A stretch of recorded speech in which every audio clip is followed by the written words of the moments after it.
मित्रांनो, मुंबई उच्च न्यायालयाने आत्ताच एक मेगा भरतीची जाहिरात प्रसिद्ध केलेली आहे।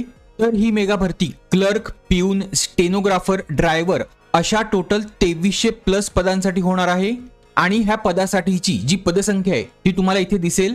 त्यानंतर ह्या मेगा भरतीसाठी फॉर्म भरण्याची जी सुरुवात आहे ती 15 डिसेंबर पासून होणार आहे, तर शेवटची तारीख ही 5 जानेवारी असेल। वयोमर्यादेच्या बाबतीत बोलायचं झालं तर खुला किंवा ओपन ह्या कॅटेगरीसाठी 18 ते 38 वर्ष ही वयोमर्यादा असेल, तसेच मागासवर्गीयांसाठी 18 ते 43 वर्ष ही वयोमर्यादा असेल। पुढे ह्या पदांसाठी कुठलंही व्हर्टिकल रिझर्वेशन नसणार आहे, त्यामुळे सर्वच्या सर्व पदं ही सर्वांसाठी खुली असतील। आता ह्यासाठी एज्युकेशनल क्वालिफिकेशनची काय रिक्वायरमेंट आहे, तर पिऊन ह्या पदासाठी 7वी पास, ड्रायव्हर ह्या पदासाठी 10वी पास व क्लर्क आणि स्टेनोग्राफर ह्या पदांसाठी ग्रॅज्युएशन असणं आवश्यक आहे। पण ह्या सोबतच तुम्हाला कुठल्या कुठल्या पदांसाठी कॉम्प्युटर रिलेटेड कोर्सेस तसेच टायपिंगची आवश्यकता आहे, त्या संबंधीचा डिटेल व्हिडिओ मी लवकरच आपल्या V2 अकॅडमीच्या YouTube चॅनलवर पोस्ट करेल, तो तुम्ही नक्की बघा। तसेच ही परीक्षा तुम्हाला कशी क्रॅक करायची आहे त्या संबंधी सुद्धा व्हिडिओ लवकरच पोस्ट होईल। तर V2 अकॅडमी चॅनलला YouTube, Instagram आणि Telegram वर फॉलो करायला विसरू नका, त्याच्या लिंक्स तुम्हाला डिस्क्रिप्शन मध्ये भेटतील।